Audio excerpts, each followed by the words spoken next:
इस वीडियो में हम लोग क्लास 9th क्वार्टरली एग्जामिनेशन दिसंबर 2025 के सोशल साइंस के बिल्कुल ओरिजिनल क्वेश्चन पेपर का आंसर की देखेंगे। ठीक है, तो चलिए वीडियो को स्टार्ट करते हैं। यदि आप चैनल पर पहली बार हैं तो चैनल को सब्सक्राइब जरूर कीजिए और अपने दोस्तों को भी शेयर जरूर कीजिए। देखिए, पहला नंबर क्वेश्चन में दिया गया है कि निम्नलिखित में से कौन पूर्वांचल की पहाड़ियों में सम्मिलित है, तो इसका सही उत्तर हो जाएगा ऑप्शन नंबर डी, इनमें से सभी। चलिए फिर दूसरा नंबर क्वेश्चन में देखेंगे। इसमें दिया हुआ है किस देश को पूर्व का मोती कहते हैं, तो इसका सही उत्तर हो जाएगा दो का ऑप्शन नंबर सी, श्रीलंका। चलिए फिर आगे वाला क्वेश्चन देखेंगे। तीसरा नंबर क्वेश्चन में दिया हुआ है कि निम्नलिखित में से किस देश से होकर कर्क रेखा गुजरती है, तो इसका सही उत्तर ऑप्शन नंबर ए हो जाएगा चीन। चलिए फिर आगे वाला चौथा नंबर क्वेश्चन में दिया हुआ है कि निम्नलिखित में से कौन सार्क का सदस्य है, तो इसका सही उत्तर ऑप्शन नंबर सी हो जाएगा भारत। चलिए फिर आगे वाला क्वेश्चन, पांचवा नंबर क्वेश्चन में दिया हुआ है कि बोध गया किस भारतीय राज्य में स्थित है, तो इसका सही उत्तर ऑप्शन नंबर हो जाएगा बी, बिहार। चलिए फिर आगे वाला क्वेश्चन देखेंगे। क्वेश्चन नंबर 6 में दिया हुआ है कि कोसी परियोजना में भारत का सहयोगी देश निम्न में से कौन है, तो इसका सही उत्तर 6 का ऑप्शन नंबर ए हो जाएगा नेपाल। चलिए फिर आगे वाला क्वेश्चन देखेंगे। सातवां नंबर क्वेश्चन में दिया हुआ है कि एल नीनो अल नीनो क्या है, 7 का सही उत्तर ऑप्शन नंबर बी हो जाएगा गर्म जलधारा। चलिए फिर आगे वाला क्वेश्चन देखेंगे। क्वेश्चन नंबर 8 में दिया हुआ है कि बिहार का सबसे लंबा सड़क पुल निम्नलिखित में से कौन है, तो इसका सही उत्तर 8 का ऑप्शन नंबर सी हो जाएगा गांधी सेतु। चलिए फिर आगे वाला क्वेश्चन देखेंगे। 9 नंबर में मैकमोहन रेखा किन दो देशों की सीमा रेखा है, तो 9 का सही उत्तर ऑप्शन नंबर बी हो जाएगा भारत और चीन। ठीक है, चलिए फिर आगे वाला क्वेश्चन देखेंगे। आगे वाला क्वेश्चन में हम लोग देखेंगे 10 नंबर में निम्नलिखित में से कौन भारत की सर्वाधिक प्रदूषित नदी है, तो इसका सही उत्तर हो जाएगा 10 का ऑप्शन नंबर डी, साबरमती। ठीक है, चलिए फिर आगे वाला क्वेश्चन देखेंगे। 11 नंबर क्वेश्चन में दिया हुआ है कि भारत में वन्य जीव संरक्षण अधिनियम लागू कब हुआ, तो इसका सही उत्तर 11 का हो जाएगा ऑप्शन नंबर ए, 1972 में। चलिए फिर आगे वाला क्वेश्चन देखेंगे। क्वेश्चन नंबर 12 में दिया हुआ है कि विश्व में सर्वाधिक वर्षा किस स्थान पर होती है, तो इसका सही उत्तर ऑप्शन नंबर सी हो जाएगा मासिन राम। ठीक है, चलिए फिर आगे वाला क्वेश्चन देखेंगे। 13 नंबर क्वेश्चन में दिया हुआ है कि निम्नलिखित में से कौन सी नदी सांगपो नाम से जानी जाती है, तो इसका सही उत्तर 13 का ऑप्शन नंबर बी हो जाएगा ब्रह्मपुत्र। चलिए फिर आगे वाला क्वेश्चन देखेंगे। 14 नंबर क्वेश्चन में दिया हुआ है कि किस भारतीय प्रदेश में एक सींग वाला गैंडा पाया जाता है, तो इसका सही उत्तर हो जाएगा ऑप्शन नंबर सी, असम में। चलिए फिर आगे वाला क्वेश्चन देखेंगे। 15 नंबर क्वेश्चन में दिया हुआ है कि भारत में दक्षिण पश्चिम मानसून का आगमन केरल तक होता है, तो इसका सही उत्तर 15 का ऑप्शन नंबर बी हो जाएगा जून से। चलिए फिर आगे वाला क्वेश्चन 16 नंबर क्वेश्चन में दिया हुआ है निम्नलिखित में से कौन कावेरी नदी का उद्गम स्थान है, तो इसका सही उत्तर 16 का ऑप्शन नंबर ए हो जाएगा ब्रह्मगिरी की पहाड़ी। चलिए फिर आगे वाला क्वेश्चन, क्वेश्चन नंबर 17 में दिया हुआ है कि निम्नलिखित में से कौन झीलों के उदाहरण है, तो 17 का सही उत्तर ऑप्शन नंबर डी हो जाएगा इनमें से सभी। चलिए 19 नंबर क्वेश्चन को देखेंगे। निम्नलिखित में से कौन प्राकृतिक आपदा नहीं है, तो इसका सही उत्तर ऑप्शन नंबर हो जाएगा डी। ठीक है, बम विस्फोटक। चलिए फिर आगे वाला क्वेश्चन 20 नंबर क्वेश्चन में दिया हुआ है कि परमाणु बम का सर्वाधिक प्रयोग किस देश पर किया गया, तो इसका सही उत्तर ऑप्शन नंबर सी हो जाएगा जापान। 21 नंबर क्वेश्चन में दिया हुआ है कि निम्नलिखित में से कौन काला बाजार बीमारी का उदाहरण है, तो इसका सही उत्तर हो जाएगा, उदाहरण नहीं कारण है, तो इसका सही उत्तर हो जाएगा ऑप्शन नंबर डी, में से सभी। देखिए 21 नंबर क्वेश्चन जो है काला बाजार नहीं दे करके इसमें दिया हुआ है निम्नलिखित में से कौन काला जर बीमारी है। ठीक है, काला जर बीमारी का कारण है, तो इसका सही उत्तर 21 का ऑप्शन नंबर डी हो जाएगा इनमें से सभी। चलिए फिर आगे वाला क्वेश्चन देखेंगे। 22 नंबर क्वेश्चन में है कि कुशहा तटबंध किस नदी से संबंधित है, तो इसका सही उत्तर 22 का ऑप्शन नंबर डी हो जाएगा कोसी।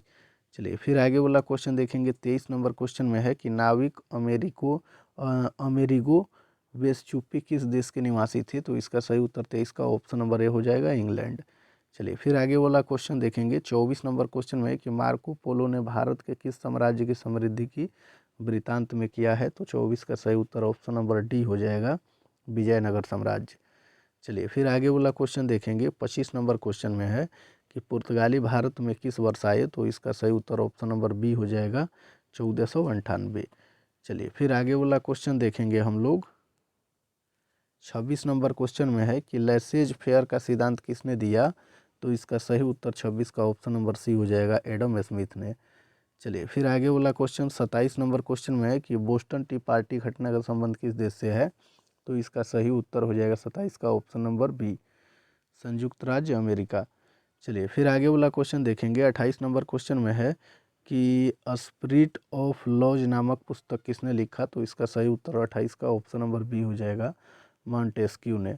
चलिए फिर आगे वाला 29 नंबर क्वेश्चन को देखेंगे। धर्मनिरपेक्ष राज्य की स्थापना सर्वप्रथम किस देश में हुई, तो 29 का सही उत्तर ऑप्शन नंबर हो जाएगा ए, फ्रांस। चलिए फिर 30 नंबर क्वेश्चन में देखेंगे। इसमें दिया हुआ है कि मैं ही राज्य हूँ, यह कथन किसका है, तो इसका सही उत्तर हो जाएगा 30 का ऑप्शन नंबर ए। ठीक है। चलिए फिर आगे वाला लुई 14वां होगा। चलिए फिर आगे वाला क्वेश्चन देखेंगे। 31 नंबर क्वेश्चन में है कि गौरवपूर्ण क्रांति का संबंध निम्नलिखित में से किस देश से है, तो इसका सही उत्तर ऑप्शन नंबर सी हो जाएगा, इंग्लैंड। चलिए फिर आगे वाला 32 नंबर क्वेश्चन में दिया हुआ है कि जर्मनी को पराजित करने का श्रेय किस देश को जाता है, तो इसका सही उत्तर ऑप्शन नंबर ए हो जाएगा, रूस। चलिए फिर आगे वाला क्वेश्चन देखेंगे। 33 नंबर क्वेश्चन में है कि नाजी पार्टी का प्रतीक चिन्ह क्या था, तो इसका सही उत्तर हो जाएगा 33 का ऑप्शन नंबर डी, स्वास्तिक। चलिए फिर 34 नंबर क्वेश्चन में है कि फांसीवाद किस देश में शुरू हुआ, तो इसका सही उत्तर 34 का ऑप्शन नंबर सी हो जाएगा, इटली। चलिए फिर आगे वाला क्वेश्चन देखेंगे। 35 नंबर क्वेश्चन में है कि किस संधि के तहत प्रथम विश्व युद्ध की समाप्ति की गई, तो इसका सही उत्तर ऑप्शन नंबर बी हो जाएगा, वर्साय की संधि। चलिए फिर आगे वाला क्वेश्चन 36 नंबर क्वेश्चन में है कि तुष्टीकरण की नीति किस देश की देन है, तो 36 का सही उत्तर ऑप्शन नंबर ए हो जाएगा, फ्रांस। चलिए फिर आगे वाला क्वेश्चन देखेंगे। 37 नंबर क्वेश्चन में है कि यूरोप में गुटबंदी का जन्मदाता किसे माना जाता है, तो इसका सही उत्तर ऑप्शन नंबर बी हो जाएगा, बिस्मार्क को। चलिए 38 नंबर क्वेश्चन में दिया हुआ है कि भूमिज विद्रोह कब हुआ, तो इसका सही उत्तर 38 का ऑप्शन नंबर सी हो जाएगा, 1832। चलिए फिर आगे वाला क्वेश्चन देखेंगे। 39 नंबर क्वेश्चन में है कि भारत में सबसे बड़ी जनजाति कौन सी है, तो 39 का सही उत्तर ऑप्शन नंबर ए हो जाएगा, भील। चलिए फिर आगे वाला क्वेश्चन 40 नंबर क्वेश्चन में दिया हुआ है कि नाजीवाद किस विचारधारा का विरोधी था, तो 40 का सही उत्तर ऑप्शन नंबर सी हो जाएगा, समाजवाद का। चलिए फिर आगे वाला क्वेश्चन 41 नंबर क्वेश्चन में है कि नाजीवाद के जनक निम्नलिखित में से कौन थे, तो इसका सही उत्तर ऑप्शन नंबर बी हो जाएगा। 42 नंबर क्वेश्चन में दिया हुआ है कि मुसोलिनी के नेतृत्व में किस देश में सरकार बनी, तो इसका सही उत्तर हो जाएगा 42 का ऑप्शन नंबर ए, इटली। ठीक है। चलिए फिर आगे वाला क्वेश्चन देखेंगे। 43 नंबर क्वेश्चन में एक निम्नलिखित में से कौन उत्पादक है, तो 43 का सही उत्तर ऑप्शन नंबर डी हो जाएगा, इनमें से सभी। चलिए फिर आगे वाला क्वेश्चन देखेंगे। 44 नंबर क्वेश्चन में एक निम्नलिखित में से कौन टिकाऊ वस्तु का उदाहरण है, तो 44 का सही उत्तर ऑप्शन नंबर डी हो जाएगा, इनमें से सभी। फिर 45 नंबर क्वेश्चन में एक निम्नलिखित में से कौन उत्पाद का साधन नहीं है, तो 45 का सही उत्तर ऑप्शन नंबर डी हो जाएगा, इनमें से कोई नहीं। चलिए फिर आगे वाला क्वेश्चन देखेंगे। 46 नंबर क्वेश्चन में एक निम्नलिखित में से किसका काम मानसिक श्रम के अंतर्गत आता है, 46 का सही उत्तर ऑप्शन नंबर ए हो जाएगा, शिक्षक। चलिए फिर 47 नंबर क्वेश्चन में है कि कृषि क्षेत्र में किस प्रकार की बेरोजगारी पाई जाती है, तो इसका सही उत्तर ऑप्शन नंबर ए हो जाएगा, चक्रीय। चलिए फिर आगे वाला क्वेश्चन 48 नंबर क्वेश्चन में है कि जवाहर रोजगार योजना कब प्रारंभ की गई, तो इसका सही उत्तर ऑप्शन नंबर बी हो जाएगा। चलिए 49 नंबर क्वेश्चन में है कि बिहार में पाई जाने वाली बेरोजगारी है, तो इसका सही उत्तर ऑप्शन नंबर बी हो जाएगा, अदृश्य। और 50 नंबर क्वेश्चन में दिया हुआ है कि उपयोगिता का सृजन करना क्या कहलाता है, तो इसका सही उत्तर ऑप्शन नंबर ए हो जाएगा, उत्पादन। और इसके बाद वाला वीडियो में हम पूरा सब्जेक्टिव अपलोड कर देंगे, तो चैनल को सब्सक्राइब जरूर कीजिए और अपने दोस्तों को भी शेयर जरूर कीजिए।